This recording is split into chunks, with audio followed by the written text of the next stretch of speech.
En el nombre del Padre, del Hijo, del Espíritu Santo. Amén.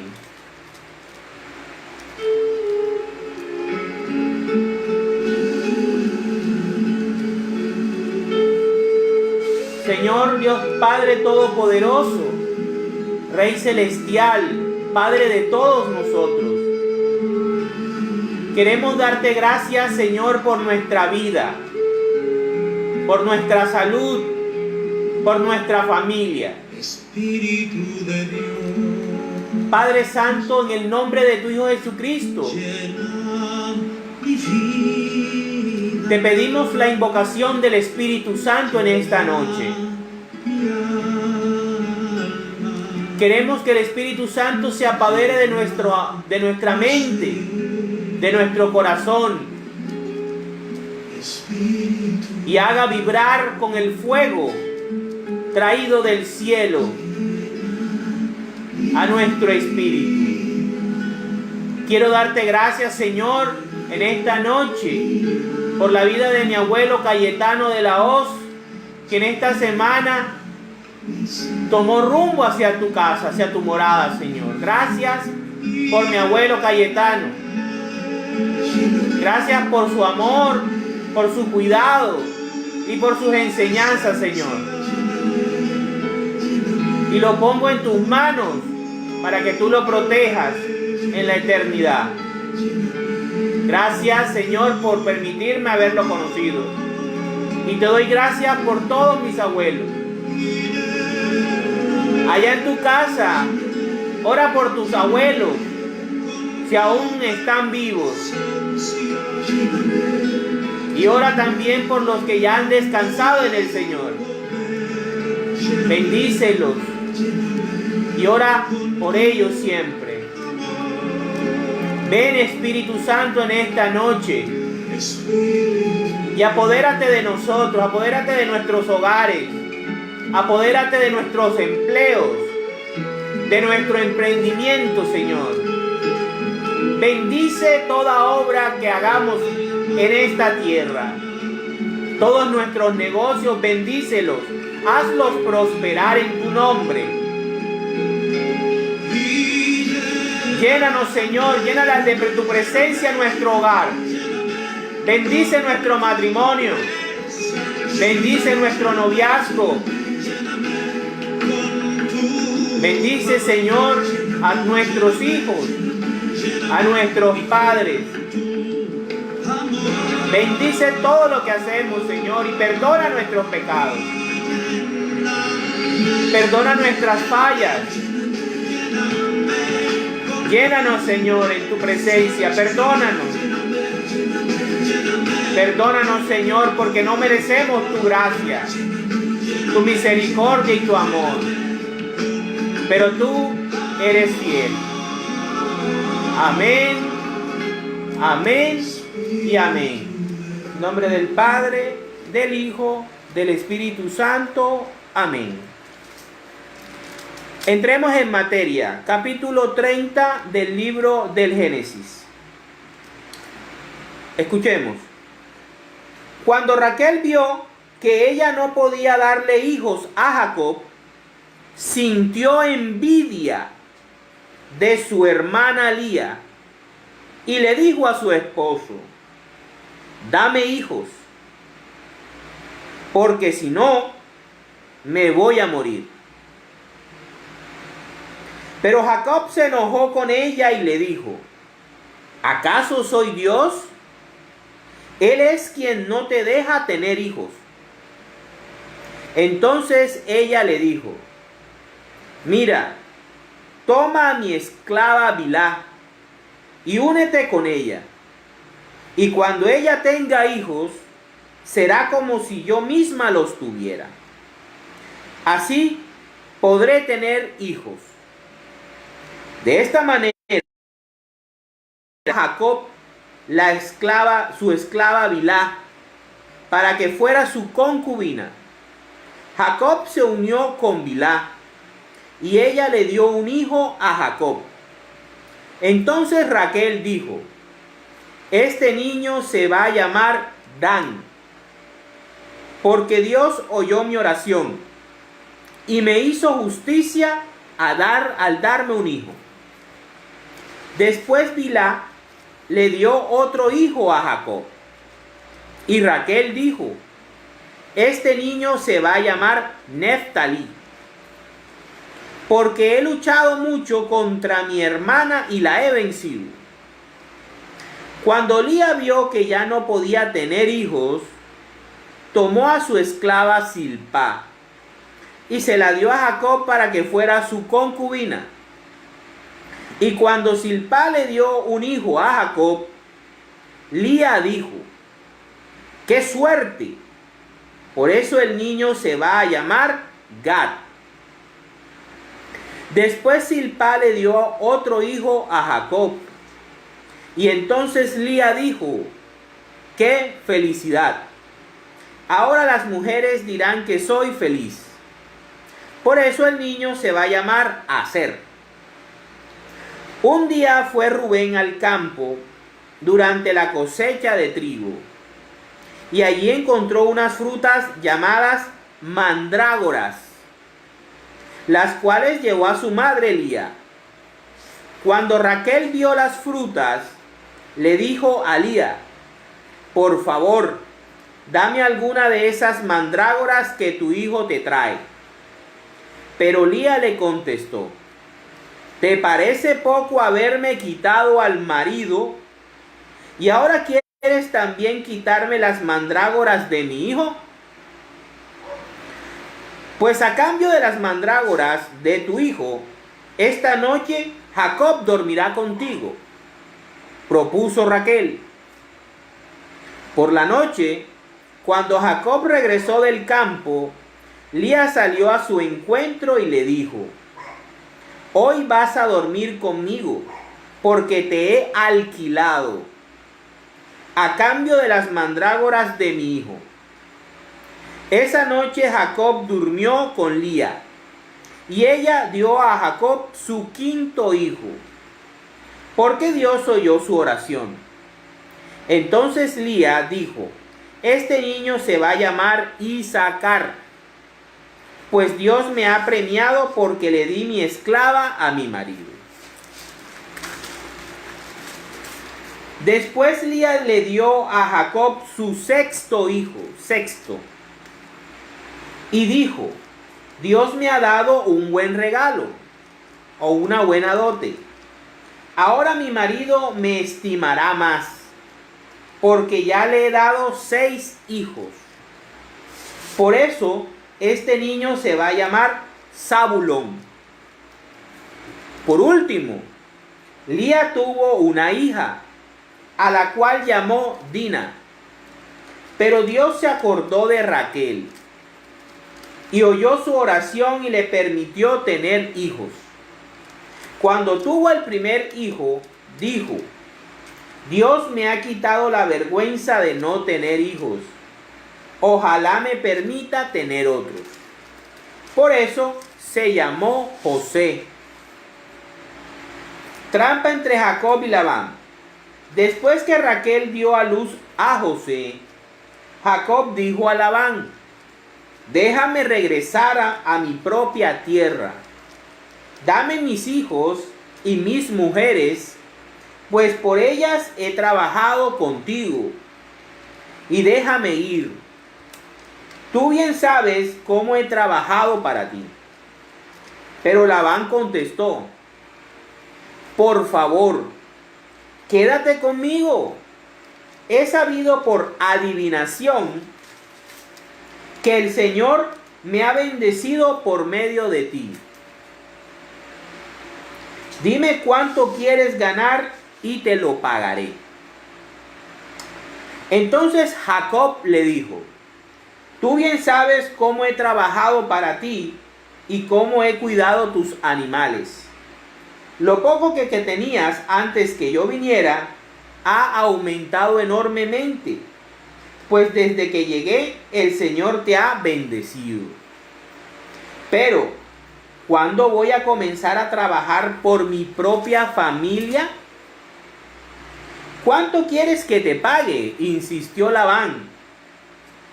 No me pagues nada, respondió Jacob.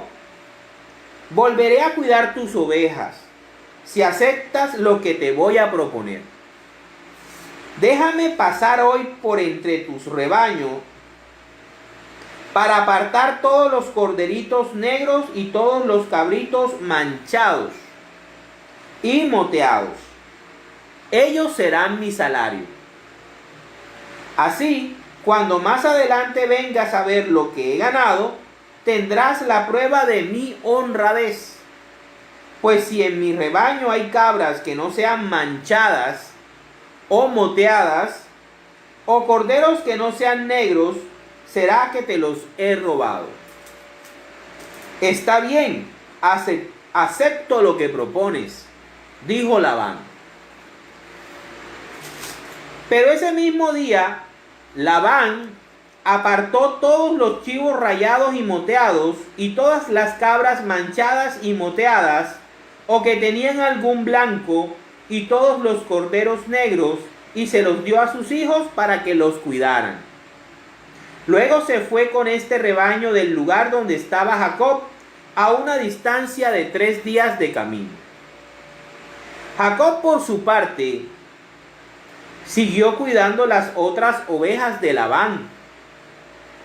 Cortó ramas verdes de álamo, almendro y castaño, y las peló para que se pudieran ver rayas blancas. Luego puso las varas ya peladas frente a los rebaños en el lugar donde tomaban agua. Allí era donde los machos se unían con las hembras. Y como lo hacían delante de las varas, sus crías nacían rayadas, manchadas o moteadas. Entonces Jacob las apartaba y las ponía frente a los animales rayados y negros del rebaño de Labán. Así Jacob fue formando su propio rebaño, separándolo del rebaño de Labán. Cada vez que los animales más gordos se unían para tener crías, Jacob ponía las varas en el lugar donde tomaban agua, de manera que pudieran ver las varas en el momento de unirse. Pero cuando venían los animales más flacos, no ponía las varas. Por eso los animales más flacos eran para Labán y los más gordos eran para Jacob. De esta manera Jacob se hizo muy rico y llegó a tener muchas ovejas, esclavos, esclavas, camellos y asnos. Palabra de Dios. Te alabamos, Señor. Bueno, en esta noche vamos a tocar principalmente 3 temas que el Espíritu Santo nos ha inspirado para que desarrollemos en esta noche.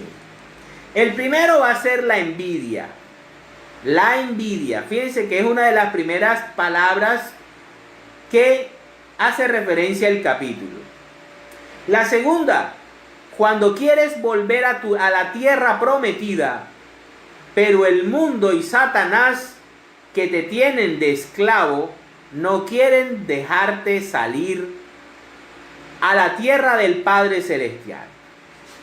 Y segundo y tercero, los negocios de los hijos de Dios. Vamos a hacer entonces el recuento del capítulo. Lo que más me llama la atención en primera instancia es cómo estas mujeres, estas hermanitas, que pienso yo que cuando estaban creciendo, pues debieron ser juntas, debieron compartir muchas cosas. Pero cuando entra un hombre a sus vidas, termina separándolas. Y llama la atención que la envidia es un sentimiento que daña aún al ser más hermoso. Fíjense, Raquel era la mujer, era más hermosa que Lía. Raquel era la mujer amada. era la mujer que vivía con el hombre que amaba. Se lo había quitado a su hermana, aunque su hermana nunca tuvo el amor de Jacob, pero era su primera esposa. Entonces, lo tenía prácticamente todo, pero quería tenerlo todo, que su hermana no tuviera nada. La única ventaja que tenía Lía con respecto a Raquel era que había sido fecunda, que había sido fértil, y le había dado 4 hijos a Jacob, cosa que ella no le había dado. O sea, tenía la belleza física, tenía el amor del hombre que ella amaba, era una mujer amada, y aún así era una mujer insatisfecha. No estaba pendiente de lo que ya tenía, sino estaba pendiente de lo poquito que tenía su hermana. Y aún eso se lo quería quitar. ¿Sí? Es por eso que la palabra en esta noche, fíjense la amargura que tenía Raquel, que va y le reclama al esposo por su situación. ¿Qué culpa tiene Jacob que ella sea estéril?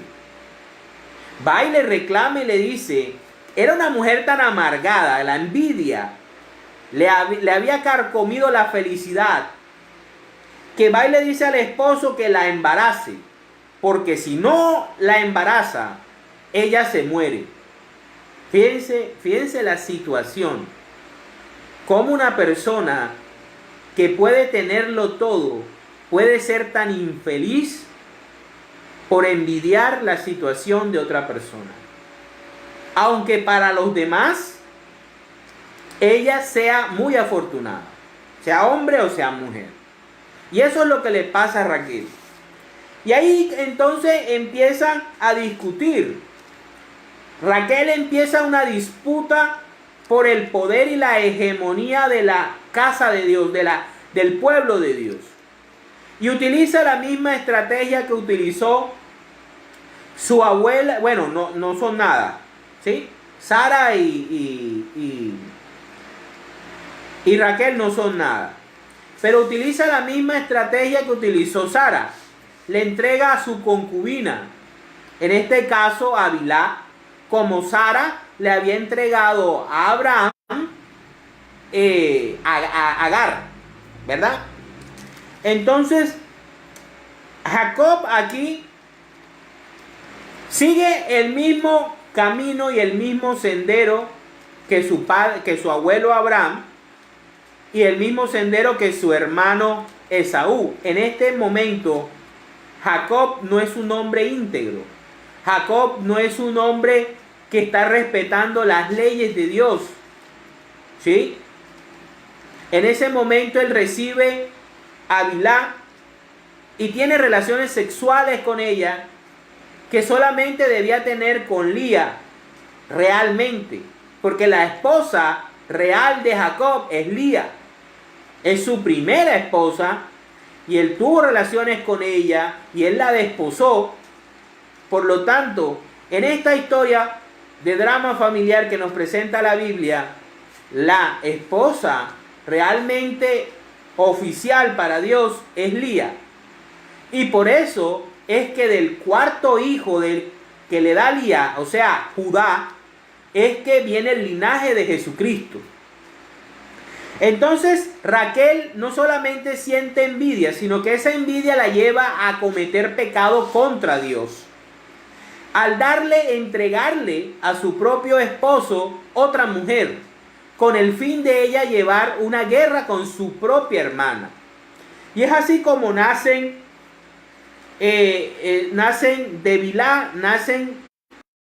primero nace Dan, que significa justicia. Dan significa justicia. Y después, no satisfecho con un solo hijo, porque es que Raquel no está pensando en la moral, ni en la espiritualidad, ni en el amor de su esposo. O sea, la envidia y el odio hacia su hermana, fíjense cómo nubla el amor Y ella es capaz de compartir, no solamente el hombre que ama, no solamente con su hermana, que es la legítima esposa de Jacob, sino que es capaz de compartirlo con una esclava.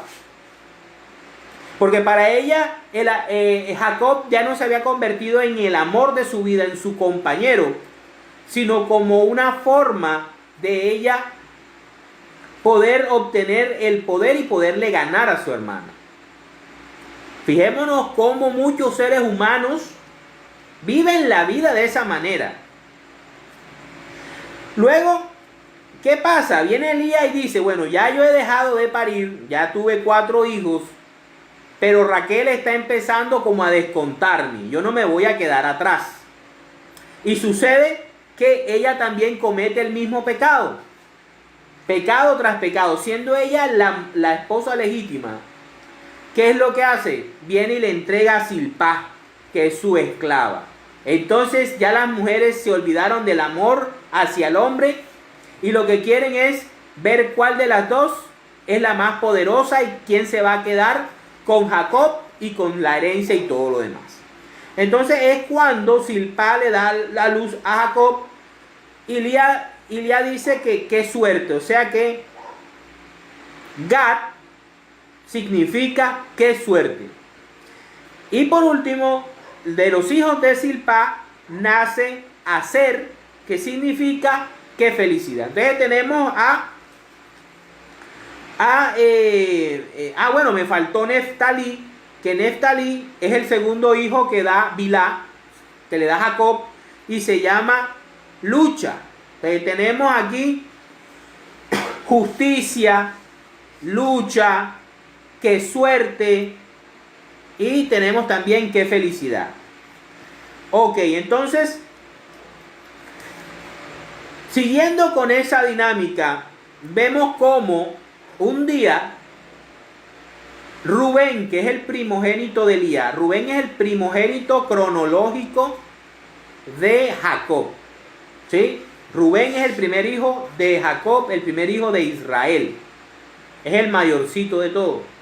Sin embargo, él no recibe la bendición del sacerdocio de Dios porque la recibe Judá. Ya eso lo veremos más adelante. Entonces él va a una cosecha de trigo y se encuentra unas frutas exóticas llamadas mandrágoras. Las mandrágoras en la antigüedad se creía que era como especie de un afrodisíaco que permitía que las mujeres fueran más fértiles. Entonces Raquel piensa que el secreto de la fertilidad de Lía son las mandrágoras, no el poder de Dios y no la voluntad de Dios.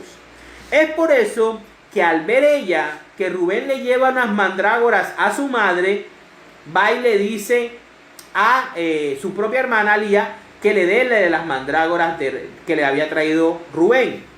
Y es cuando su hermana le reclama. Fíjense lo que le dice. Dice, cuando Raquel vio la fruta, le dijo a Lía, por favor, dame algunas de esas mandrágoras que tu hijo te trae.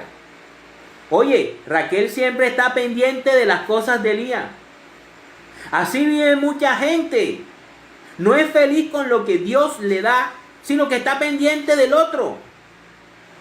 La envidia es un pecado contra Dios, porque tú tienes que estar satisfecho con lo que Dios te ha dado. La cara, el cuerpo, la familia. Si estás casado, tu cónyuge, tus hijos, tu trabajo. Tienes que estar satisfecho. ¿Por qué? Porque son bendiciones de Dios. Tú no te puedes poner una camisa de otra persona, porque de pronto o te queda muy grande o te queda muy pequeña. ¿Sí? Entonces, en eso se basa la envidia. Ella pensaba que Raquel, que Lía, su secreto para ser fértil era las mandrágoras. Y entonces le quiere quitar unas mandrágoras para ella poder quedar embarazada. Y es ahí cuando su hermana le hace el gran reclamo. Le dice, ¿te parece poco haberme quitado el marido? Qué feo, ¿verdad? Que una hermana le diga a otra, me has quitado el marido. Y luego insiste y le dice, ahora quieres también quitarme las mandrágoras de mi hijo. Así es lo que nace de la envidia, lo que nace del estar pendiente del otro, de lo que el otro hace, de lo que el otro emprende, de lo que el otro tiene. Pero nosotros, las desgracias y las enfermedades, eso sí no lo envidiamos. Eso sí, que se quede allá el otro con su enfermedad o con su desgracia. Siempre deseamos lo bueno que tienen los otros. Bueno, entonces lo que pasa es que, listo, hacen el trato, yo te doy unas mandrágoras y tú me permites estar con Jacob esta noche. Imagínate, la esposa legítima teniendo que negociar y alquilar su propio esposo con la hermana. Tremendo. Entonces dice, por la noche cuando Jacob regresó del campo, porque Jacob era un hombre trabajador, era un hombre organizado, era un hombre próspero, ¿sí? Imagínense, cansado y todas esas cosas, tener que lidiar con esa lucha de 2 mujeres, bueno, de 4 mujeres. Lo respeto, el mal lo respeto, porque para satisfacer a una es bastante fuerte. Ahora imagínense 4, Dios mío. Entonces dice, cuando Jacob regresó del campo, Lía salió a su encuentro y le dijo, hoy vas a dormir conmigo, porque te he alquilado como una esposa. Si la esposa y el esposo, el uno le pertenece al otro. Son un solo cuerpo, son una sola carne. Yo te pertenezco, tú me perteneces, pero en el buen sentido. No en el sentido machista, posesivo, misógino, del cual conocemos y vemos tantas desgracias en los periódicos y en la televisión, cuando el hombre cree que la mujer es una pertenencia, es un objeto. No, señor, eso no. Pertenencia es sentido de pertenencia, es amar a la otra persona, cuidar a la otra persona, ¿sí? Valorar a la otra persona. Entonces, ahí es cuando otra vez Lía comienza a parir, y entonces es cuando nace Isacar y nace también el 6.º hijo, que es Zabulón. Y de ñapa, la cereza, Lía le da la única hija que tuvo Jacob, que es Dina, que más adelante será clave en la historia. Entonces ya Lía le había dado 7 hijos. 7 hijos. La esposa legítima le dio 7 hijos a Jacob. ¿Ya? Entonces Raquel pero Dios se acordó de Raquel. Aquí cuando estábamos hablando de Noé, yo les decía a ustedes que cuando en la palabra de Dios sale que Dios recordó, significa que Dios visitó, que Dios escuchó, que Dios atendió, ¿verdad? Estuvo pendiente de. Eso es lo que significa que se acordó. Estuvo pendiente de la oración de Raquel y le permitió tener hijos. O sea, Raquel sufría mucho por la situación y le oraba mucho a Dios. Fíjense, lo que abrió el vientre de Raquel no fueron las mandrágoras, fue la oración, fue el pedido que ella le hacía constantemente a Dios, el reclamo que le hacía, me imagino yo, en sus oraciones.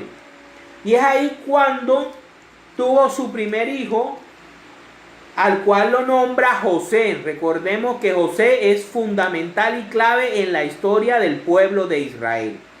Sí, porque es el que es enviado a Egipto como esclavo y es el que hace de que toda esa gente que hace parte del pueblo de Dios, de Israel, emigre a Egipto. Bueno, entonces, ¿qué pasa? Ya Jacob se comienza a dar cuenta que su familia es grande y recuerda que él tiene la promesa de su abuelo Abraham y de su padre Jacob, de Isaac, y que él tiene que volver a la tierra prometida. Él lo que iba a hacer era buscar una esposa de la parcela de su abuelo y de su padre y de su madre, y también dejar por un tiempo que la furia de su hermano Esaú bajara. Pero ya habían pasado 14 años, ya tenía 7 hijos, 4 mujeres, 2 esposas y 2 concubinas. Entonces él estaba viendo que él estaba trabaja y estaba volviendo rico a su suegro, pero nada de lo que él hacía le pertenecía a él. Y él entonces recordó: yo necesito volver a la tierra prometida, porque allá es donde yo tengo que estar. Porque Dios me va a bendecir y Dios, mi misión como primogénito de Isaac, bendecido por Isaac, y siendo la promesa en mí de mi abuelo Abraham, yo tengo que estar en la tierra prometida. Entonces va donde el suegro y le dice: bueno, ya he trabajado 14 años contigo por mis 2 esposas, tengo 2 concubinas, tengo 7 esclavos, es hora, bueno, 7 no, ya tenía 11, perdón, 11, 7 de Lía, 2 de Silpá y 2 de Bilá y 1 de Raquel. Entonces eran 11. O sea, eran 11, eran 12 con Dina, ¿sí? Eran 11 varones y una mujer, ya tenía 12, imagínense. El único que faltaba era Benjamín. Bueno, y entonces comienzan a hacer un trueque, pero comienzan a hacer un trueque 2 personas de negocio vivos. Porque Jacob era un hombre que había venido de engañar a su hermano y le había robado la progenitura, ¿verdad? Y Labán, desde el capítulo 24 que lo conocemos, es un hombre sagaz, vivo para los negocios, siempre viendo cómo sacaba provecho de cualquier situación. Y es entonces cuando Jacob le dice que necesita irse para su tierra y que ya lo deje libre, que Labán lo deje libre para él irse con sus 4 mujeres y sus 12 hijos. 11 hijos y una hija. Entonces Labán, viendo que él era la gallinita de oro, no lo dejaba salir. Ahí te me vas a ir. Si tú eres el que me estás produciendo riqueza y yo te voy a dejar ir. No, señor. Dime qué es lo que quieres y yo te lo daré. ¿Y qué es lo que pasa? Dice: no, señor. Jacob nunca pierde de vista que su misión era volver a la tierra prometida con su familia, porque allá estaba la promesa, allá debía estar, ¿verdad? Entonces comienzan a negociar, y es ahí cuando Jacob le hace un trato. Dice: mira, todas las ovejas que estén moteadas, que tengan rayas, que tengan defectos, que sean negritas, ese va a ser mi salario. Las ovejas que sean perfectas, ese será tu rebaño. Ya, si tú en algún momento llegas a encontrar una oveja perfecta dentro de mi rebaño, es porque yo te las he robado, ¿verdad? ¿Qué dice? Le dice Labán: como ve que las probabilidades en ese momento de que salieran ovejas moteadas, rayadas, o sea, defectuosas, eran muy pocas, entonces acepta, ¿ya? Pero no estando satisfecho con eso, como un hombre verdaderamente astuto y vivo, ¿qué es lo que hace? Toma todas las ovejas moteadas, negras, rayadas, y se las entrega a sus hijos y le dice: piérdanse, llévenselas lejos, para que cuando Jacob pasara no encontrara ninguna. Fíjense la viveza, y era el mismo suegro, para las mismas hijas, porque Jacob iba a tener su rebaño para darle de comer a quién, a sus 2 hijas. Pero miren cómo los hombres del mundo ni siquiera piensan en su propia familia a la hora de acumular riqueza. Pero Jacob, que también era sangre de él y también era un vivaracho, ¿qué es lo que hace? Se inventa una forma de poder multiplicar el rebaño de él. Y es lo que hace, no sabemos cómo funcionaba eso, que tomaba unas ramas de diferentes tipos de árboles, las pelaba, y cada vez que los machos y las hembras iban a tener relaciones para aparearse, las ponía de enfrente de las ovejas, y entonces las engendraban ovejas moteadas, negras y rayadas. Entonces el mecanismo era que cuando iban a copular las ovejas más gordas, él ponía las varas, y cuando iban a copular las más flacas, él no ponía nada. Entonces salían embarazadas de ovejas perfectas, pero las ovejas perfectas eran flacas, mientras que las ovejas moteadas y las ovejas negritas y con defectos salían gordas, fuertes y buenas. Entonces, ¿qué pasa? Que, como dice y termina el evangelio, el texto, de esa manera Jacob se hizo muy rico y llegó a tener muchas ovejas, esclavos, esclavas y camellos y asnos. Y para terminar el análisis, quiero decirles que Jacob se hace rico porque Dios le hace prosperar. Porque Dios, fiel a su palabra, fiel a la promesa que le hizo a Abraham y después a Jacob, hace que Jacob prospere. No porque Jacob fuera bueno, no porque Jacob fuera un santo, sino porque Dios es fiel a sus promesas. Aún a pesar de nuestros pecados y aún a pesar de nuestra naturaleza maligna y pecaminosa, Dios es fiel a su palabra y al amor que nos tiene como creador y como hijos de Dios, para la gloria de Dios. Bueno, quiero tocar el tema. Vamos a ver sabiduría. Sabiduría, capítulo 2, versículos del 22 al 24. Vamos a ver qué es la envidia. Vamos a ver la envidia. Quiero esta noche que le demos ese realce.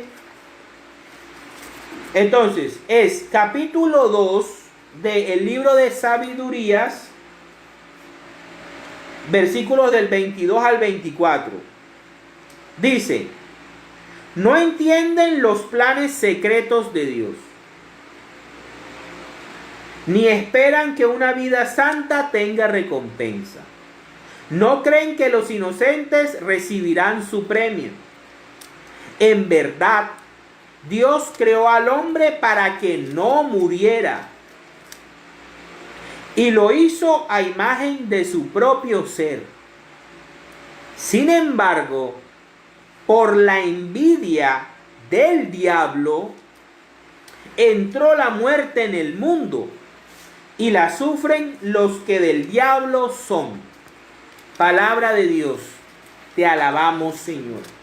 Fíjense, la envidia que sentía el diablo de Adán y Eva fue lo que llevó a que el pecado y la muerte entrara al mundo.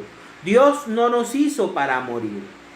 Dios, cuando nos creó, nos hizo para que viviéramos eternamente y para que, siendo su imagen, fuéramos felices. Pero fue la envidia del diablo quien hizo que la muerte entrara. El culpable de que nosotros tengamos sufrimiento por la muerte de nuestros seres queridos, que tengamos que sufrir tragedias, sufrir muchas cosas, el único responsable es el diablo, no es Dios. Muchas veces pensamos y creemos, no es que Dios se lo llevó, es que Dios lo necesitaba. No, señores. Aquí quien nos transmitió por culpa del diablo fue que nuestra naturaleza terminó siendo mortal. Por eso, hermano y hermana, ojo con la envidia. Miren el ser y la criatura que indujo la envidia, el diablo. Y con el diablo vino la muerte. Miren cómo sufría Raquel, no disfrutaba de su vida, no disfrutaba de su belleza, no disfrutaba de su esposo, no disfrutaba de las riquezas que tenía, porque la envidia la estaba carcomiendo, la estaba matando. La envidia mata. Así que cero envidia. Vamos a profundizar todavía. Vámonos al libro de Ezequiel. Ezequiel, capítulo 28, versículo del 11 al 19. Ezequiel 28, del 11 al 19. Dice: el canto fúnebre por el rey de Tiro. El Señor se dirigió a mí y me dijo: tú, hombre, entona un canto fúnebre al rey de Tiro y dile. Estamos hablando de que por la envidia del diablo entró la muerte al mundo. Y ahora vamos a hacer un cántico fúnebre. Esto dice el Señor: tú eras modelo de perfección, lleno de sabiduría y de perfecta belleza. Estabas en Edén, el jardín de Dios, adornado de toda clase de piedras preciosas: rubí, crisólito, jade, topacio, cornalina, jaspe, zafiro, granate y esmeralda. Tus joyas y aretes eran de oro, preparados desde el día en que fuiste creado. Te dejé al cuidado de un ser alado. Estabas en el monte santo de Dios y caminabas entre las estrellas. Tu conducta fue perfecta desde el día en que fuiste creado, hasta que apareció en ti la maldad. Con la abundancia de tu comercio te llenaste de violencia y de pecado. Entonces te eché de mi presencia, te expulsé del monte de Dios, y el ser alado que te protegía te sacó de entre las estrellas. Tu belleza te llenó de orgullo, tu esplendor echó a perder tu sabiduría. Yo te arrojé al suelo y te expuse al ridículo en presencia de los reyes. Tantos pecados cometiste y tanto te corrompiste con tu comercio que llegaste a profanar tus templos. Entonces hice brotar en medio de ti un fuego que te devorara. Todos pueden verte ahora en el suelo, convertido en cenizas. Todas las naciones que te conocen se espantan al verte. Te has convertido en algo terrible. Para siempre has dejado de existir. Palabra de Dios. Te alabamos, Señor. ¿Este quién es? ¿Quién es en figura simbólica el rey de Tiro? Satanás, el famoso diablo. ¿Qué hizo? Oye, Satanás, si tú eras el ser más hermoso de la creación, tú eras el sello de perfección. Cuando Dios te creó, te hizo perfecto. Piedras del universo, las más hermosas. Tus aretes y tus collares eran de oro puro. Vivías en el jardín del Edén. Estabas en la presencia de Dios. Oye, ¿tú qué más quieres? Pero no, nació en ti la maldad. ¿Cuál? La envidia. Envidió a Dios. Quería ser como Dios. Oye, a veces queremos ser más de lo que Dios ha dado que seamos. A veces queremos superar nuestras limitaciones y vendemos el alma al diablo por querer ser más, porque es que el vecino tiene un carro último modelo y yo no me puedo quedar atrás. Ah, porque es que la vecina se consiguió un marido bien chévere y yo no me puedo quedar atrás. Oye, y si tú lo que Dios te ha dado es bueno para ti. O sea, ¿qué más quería Lucifer? ¿Qué más quería Satanás? Si era el sello de la creación. Pero no, él quería ser Dios. La envidia lo llevó a la soberbia. La soberbia a la rebelión. Y la rebelión lo llevó a todos los pecados, a la mentira. Es el padre de la mentira. Y por envidia de él, los seres humanos conocimos la muerte. ¿Hasta qué? Hasta que vino Jesús y nos libró con su sangre y con su sacrificio de la esclavitud de Satanás. Vamos ahora que nos dice Gálatas. Ya sabemos cómo entró la muerte al mundo, por envidia del diablo. Ya sabemos cómo se creó la envidia del diablo, ¿sí?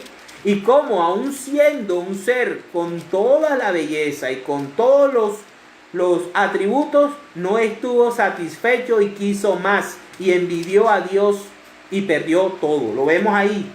Se hizo ceniza, un fuego lo consumió. Cuando el mundo escucha su nombre tiembla, porque y cómo lo describimos como un ser horrible. Y Satanás está muerto. Espiritualmente está muerto. Vámonos a Gálatas capítulo 5, versículos del 19 al 21. Gálatas 5, del 19 al 21 dice: es fácil ver lo que hacen quienes siguen los malos deseos, como Satanás. Cometen inmoralidades sexuales. Inmoralidad sexual, Raquel, cuando le entregó su esposo a su esclava. Hacen cosas impuras y viciosas. Adoran ídolos y practican la brujería. Mantienen odios. Raquel odiaba a Lía y Lía odiaba a Raquel. Discordias y celos. Entre las dos hermanitas había todo esto.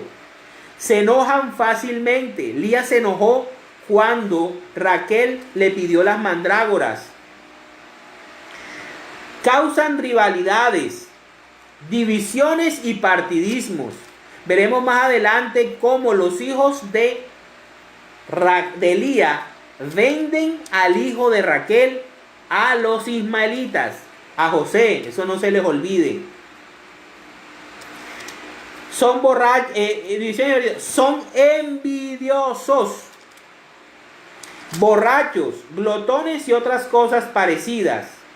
Les advierto a ustedes, como ya antes lo he hecho, que los que así se portan no tendrán parte en el reino de Dios. Palabra de Dios. Te alabamos, Señor.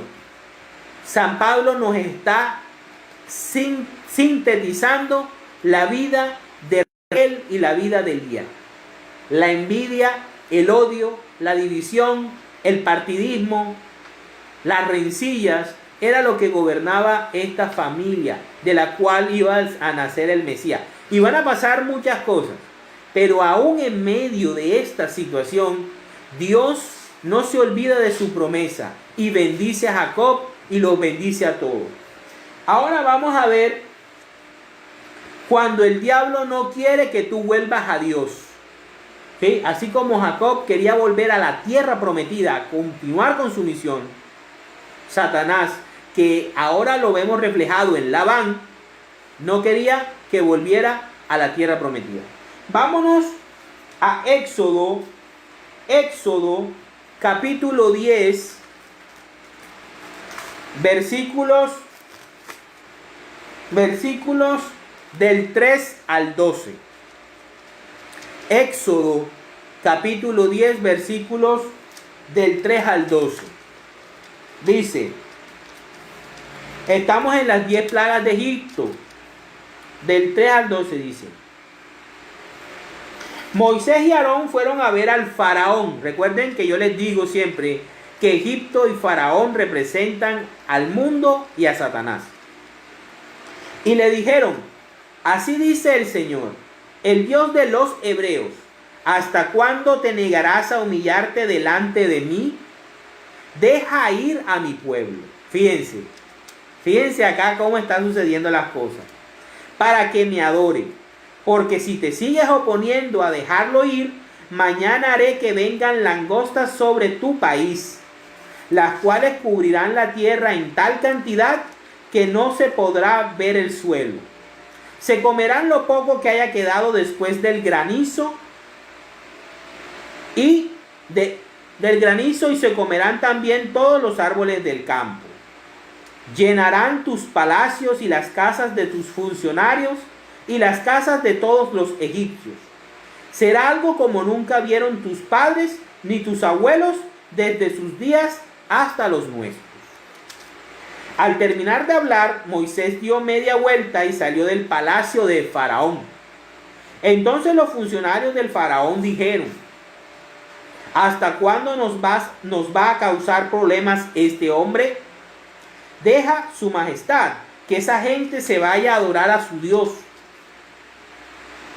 el Señor. ¿Todavía no se da cuenta su majestad de que Egipto está arruinado?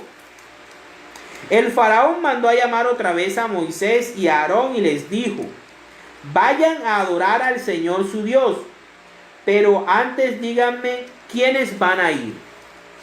Moisés le contestó: tenemos que ir con nuestros niños y ancianos, hijos e hijas, y con nuestras ovejas y vacas, pues para nosotros es una gran fiesta del Señor.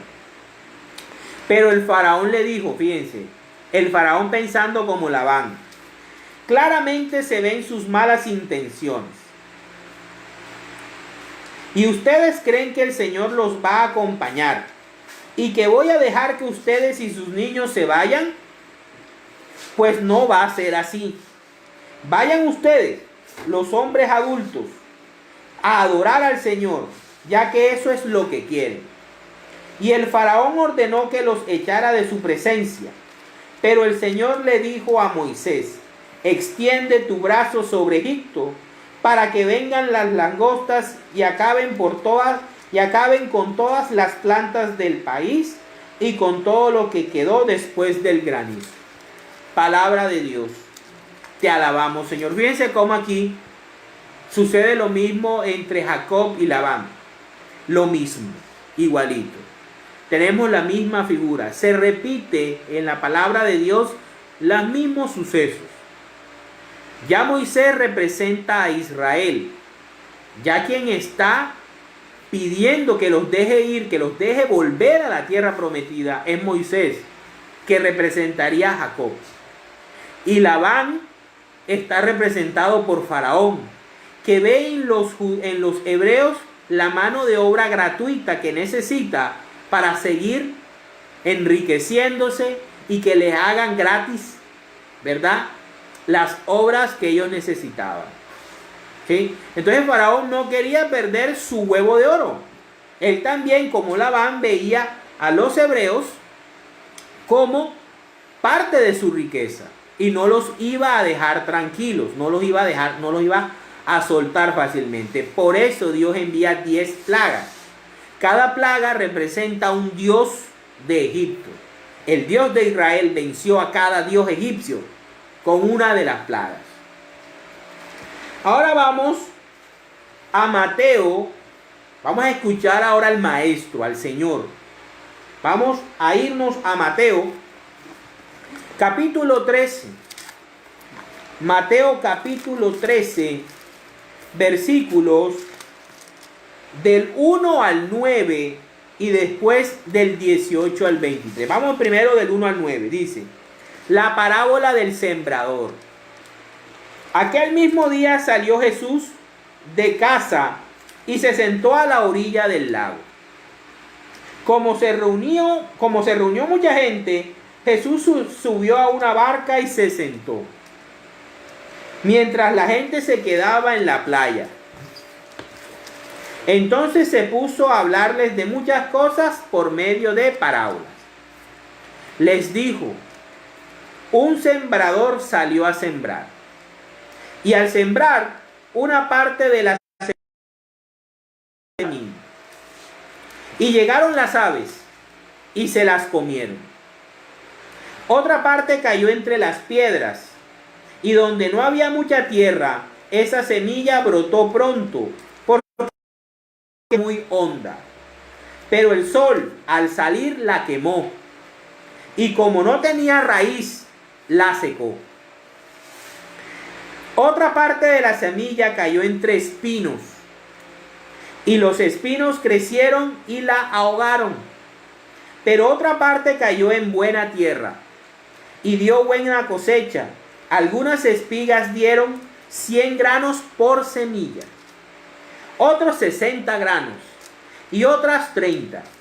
Los que tienen oídos, escuchen. Ahora vámonos al capítulo, de los versículos del 18 al 23, la explicación de la parábola. Dice: escuchen pues lo que quiere decir la parábola del sembrador. Los que oyen el mensaje del reino y no lo entienden son como la semilla que cayó en el camino. Viene el maligno, o sea, Satanás, y les quita el mensaje sembrado en su corazón.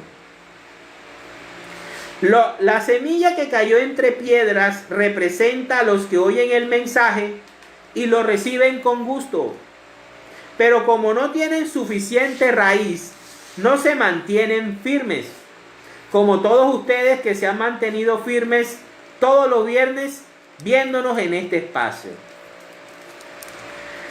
Dice: los que oyen el mensaje lo reciben con gusto, pero como no tienen suficiente raíz, no se mantienen firmes. Cuando por causa del mensaje sufren pruebas o persecución, fallan. La semilla sembrada entre espinos representa a los que oyen el mensaje, pero los negocios, ojo, los negocios de esta vida les preocupan demasiado y el amor por las riquezas los engaña.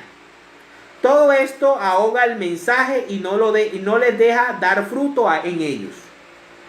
Pero la semilla sembrada en buena tierra representa a los que oyen el mensaje y lo entienden y dan una buena cosecha, como las espigas que dieron 100, 60 o 30 granos por semilla. Palabra del Señor. Gloria a ti, Señor Jesús. Clarito. ¿Qué tipo de tierra eres tú? ¿Qué tipo de fruto estás dando? ¿Estás permitiendo que Satanás te quite el mensaje? ¿Estás dejando que los negocios de este mundo y de esta vida te agobien y sean más importantes que las riquezas celestiales? Para Jacob, el salario que le iba a dar a Labán no iba a reemplazar las promesas de Dios hechas a su abuelo Abraham y a su padre Isaac, y que ahora le pertenecían a él. Ningún sueldo que le diera su suegro Labán iba a reemplazar las riquezas enormes que Dios le iba a dar. Y lo vemos al final del capítulo. Lo hizo rico, Dios lo hizo rico, sin necesidad de la intervención de su suegro Labán. Sin la necesidad de Satanás, nosotros podemos ser prósperos. Vamos ahora a cómo ser astutos en las cosas del cielo. Vámonos a Lucas, capítulo 16. Lucas, capítulo 16, versículos del 7 al 9. Ya estamos terminando. Del 7 al 9. Dice: después preguntó a otro: ¿y tú cuánto le debes? Este le contestó: 100 medidas de trigo. Le dijo: aquí está tu vale, haz otro por 80 solamente. El amo reconoció que el mayordomo había sido listo en su manera de hacer las cosas. Y es que cuando se trata de sus propios negocios, los que pertenecen al mundo son más listos que los que pertenecen a la luz. Les aconsejo que usen las falsas riquezas de este mundo para ganarse amigos, para que cuando las riquezas se acaben, haya quien los reciba a ustedes en las viviendas eternas. Palabra del Señor. Gloria a ti, Señor Jesús. ¿Qué nos quiere decir Jesús? Vea, utilice esta vida para acumular riquezas espirituales, para hacerle el bien a las personas. Sea bueno en los negocios, sea íntegro en los negocios como lo fue Abraham. Y si vas a ser astuto, sélo para el reino de los cielos. Miren, la pandemia nos tenía, ¿verdad?, sometido. No podíamos ir a reunirnos en el templo a hacer este ejercicio. ¿Qué astucia tuvimos? Tomamos YouTube y Facebook, unas herramientas de este mundo, y las estamos usando para evangelizar. Ahí somos astutos. Hay que ser vivos. Para terminar, vamos a Mateo, capítulo 10, versículo 16, ya cortito. Dice, miren, yo los envío a ustedes como ovejas en medio de lobos. Sean pues astutos como las serpientes, aunque también sencillos como palomas. Palabra del Señor. Gloria a ti, Señor Jesús. Los hijos de la luz no necesariamente tenemos que ser, como dirían por ahí, las víctimas. No debemos siempre, ay, como yo soy de Dios, o como yo... No. Nosotros debemos ser astutos para las cosas del reino. Debemos tener viveza para anunciar el evangelio. Si por un lado no nos funciona, nos metemos por otro, como dice San Pedro en su carta, en su epístola. Hey, predica la palabra a tiempo y a destiempo. Ella actúa con integridad, representa el carácter de Cristo a tiempo, a destiempo. Eso es lo que trata de decir al Papa cuando habla de los homosexuales. ¿Sí? No está diciendo que eso es legal o que es legítimo. Está diciendo que ellos son hijos de padre y madre. O sea, que una familia no debe expulsar, no debe repudiar, no debe apartarse de un hijo porque es homosexual o lesbiana. Al contrario, debe amarse más. Al contrario, esos padres deben orar por esos hijos, deben entregárselos a Dios para que ellos en su realidad puedan encontrarlo. Eso es lo que trata de decir el Papa. Una persona homosexual no es para que sea despreciado por su propia familia, no es para que sus padres cierren las puertas de su casa, no es para que los dejen a la intemperie, ahí solos. ¿A quién? A merced del diablo. No, es cuando más debemos abrirnos. A mí me cuesta, pero he entendido lo que el Papa Francisco quiere decirnos, porque he estudiado Gaudet et Exsultate. Cuando tú estudias Gaudet et Exsultate, te cambia el mundo y ves las cosas de manera diferente. Me preguntaban, oye, pero ¿será posible que el Papa haga una pastoral para homosexuales? Y entonces me acuerdo cuando el Papa habla de la periferia. Hay que ir a buscarla en la periferia. ¿Y qué es la periferia? La oveja perdida. ¿Qué es la periferia? El que está lejos de Dios. Los que estamos cerquita a Dios, debemos salir a buscar los que están alejados. ¿Sí? Él mismo, Jesucristo, lo dijo. No he venido a buscar santos y perfectos. He venido a buscar a pecadores. El Papa Francisco es vicario de Cristo. Por lo tanto, hace lo que su Señor le manda hacer. Y Jesús nos cueste a nosotros, que estamos metidos desde pequeños en la iglesia, que estamos en grupos apostólicos, que a veces nos creemos más santos que los santos, a juzgar. Si yo soy católico, yo debo primero ver qué es lo que el Santo Padre está tratando de decir, o que el Espíritu Santo está tratando de decir a través de él, y no enseguida sacarlo a juzgar. Les recomiendo Gaudet et Exsultate. Es obligatorio estudiarlo, porque a mí esa exhortación apostólica me enamoró de Cristo, para la gloria de Dios. Vamos a la oración final. En el nombre del Padre, del Hijo, del Espíritu Santo.